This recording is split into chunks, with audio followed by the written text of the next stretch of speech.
کچھ لوگ مزاج بنانے کو شرک کہتے ہیں، ایسے لوگ بھی موجود ہیں۔ جو مزاج بنانے کو شرک کہتا ہے اس کو شرک کی تعریف بھی آتی نہیں ہے۔ شرک کہتے ہیں، بڑی غور سے سنیے گا یہ باتیں، اگر آپ یاد کرنے کے بہت کام آئیں گے۔ شرک کہتے ہیں برابری کو۔ معاذ اللہ، کیا اللہ پیدا ہوتا ہے؟ اللہ کی کوئی اولاد ہے؟ کیا اللہ کا برتھ ڈے منایا جاتا ہے؟ نہیں منایا جاتا ہے۔ یہ کس کا منایا جاتا ہے؟ مخلوق کا منایا جاتا ہے۔ ہم نبی کریم صلی اللہ علیہ وسلم کو مخلوق مانتے ہیں، ان کا برتھ ڈے منا کر ہم بتاتے ہیں کہ وہ خدا نہیں ہے، خدا کے بندے اور رسول ہیں۔ اگر بات اللہ ہی پیدا ہوتا، اللہ کا بھی برتھ ڈے منایا جاتا، نبی کا بھی برتھ ڈے منایا جاتا، برابری ہوتی۔ شرک ہوتا ہے برابری سے۔ جیسا عقیدہ، جیسا نظریہ آپ اللہ کے لیے رکھتے ہیں، ویسا ہی کسی اور کے لیے رکھیں گے تو شرک ہو جائے گا، ویسا ہی کسی اور کے لیے رکھیں گے۔ تو غیب کا جاننے والا کون ہے؟ اللہ تعالیٰ۔ غیب کا جاننے والا اللہ تعالیٰ ہے۔ ہم اپنے نبی کے لیے بھی کہتے ہیں کہ وہ غیب جانتے ہیں۔ بہت سے لوگ کہتے ہیں کہ یہ برابری ہو گئی، ان کو اس کا مطلب بھی نہیں پتا۔ اللہ غیب جانتا ہے خود سے، اللہ غیب جانتا ہے خود سے، ذاتی طور پر۔ اس کو کسی نے غیب جاننے کی طاقت نہیں دی ہے، اللہ کو عطائی علم نہیں ہے۔ ہمارے نبی جو غیب جانتے ہیں وہ اللہ کے بتانے سے جانتے ہیں۔ کس کے بتانے سے؟ بولیے، اللہ کے بتانے سے جانتے ہیں۔ ہمارے نبی کے پاس جو علم ہے وہ اللہ کا دیا ہوا ہے۔ اللہ کا سارا علم ذاتی ہے، نبی کا سارا علم عطائی ہے۔ جب ذاتی اور عطائی کا فرق آ جائے تو برابری نہیں ہوتی، جب برابری نہیں ہوتی تو شرک بھی ہوتا نہیں۔ تو جو بدعت بنانے کو شرک کہتا ہے اس کو تو پاگل خانے میں جمع کرا دینا چاہیے، وہ شرک کی تعریف بھی جانتا نہیں ہے۔ جب یہ جواب دے دو تو اس کے بعد دوسرا لفظ ہوتا ہے بدعت۔ کہتے ہیں بدعت بنانا بدعت ہے۔ اس کو چار لفظ یاد ہے بس، حرام، ناجائز، شرک اور بدعت۔ اہل سنت کے و جماعت کے جتنے عقائد ہیں قرآن و حدیث کے مطابق ہیں، الحمدللہ یہ ایک بھی غلط ثابت کر سکتے نہیں ہیں۔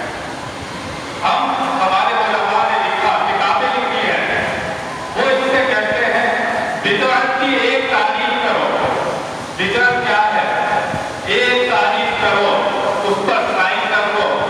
اگر اسی تعریف سے تمہیں بدعت ثابت نہ کرنا تو جو چور کی سزا وہ ہماری سزا۔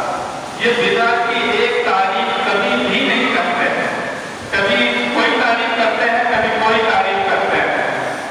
کبھی کہتے ہیں بدعت وہ کام ہوتا ہے جو نبی پاک کے زمانے میں نہیں تھا اور اب ہو رہا ہے۔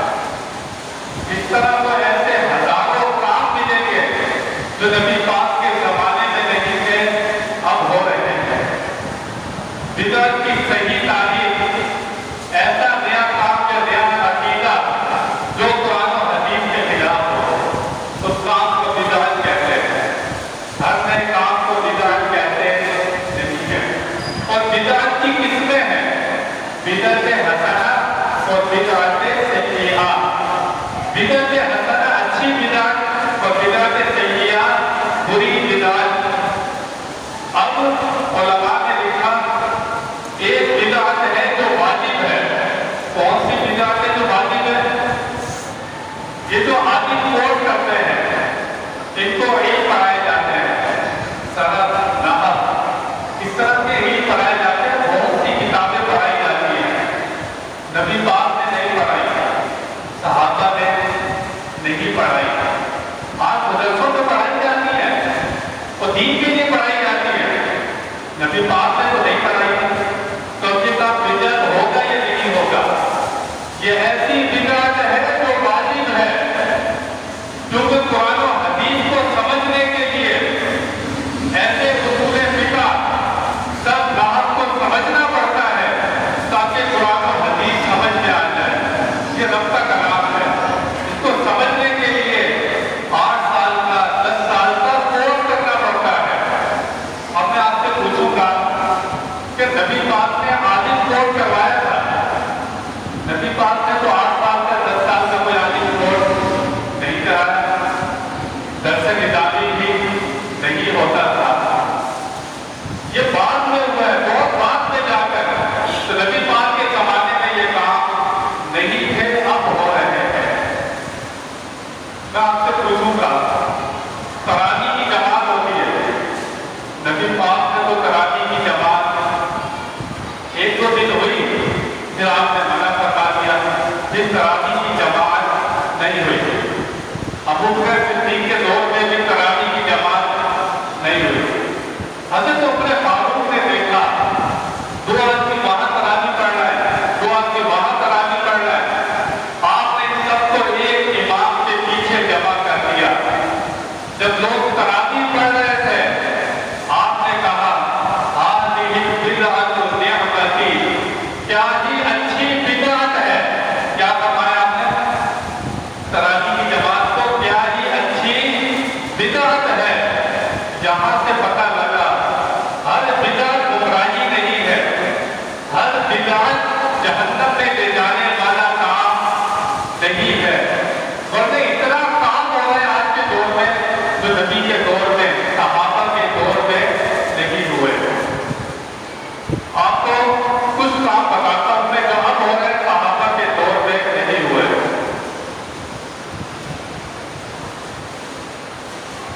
یہ مسجدوں کے اوپر گنبد بنایا جاتا ہے، مینار بنایا جاتا ہے، نبی پاک نے نہیں بنایا، صحابہ نے نہیں بنایا، تابعین نے بھی نہیں بنایا، یہ بہت بعد میں بننے لگے ہیں۔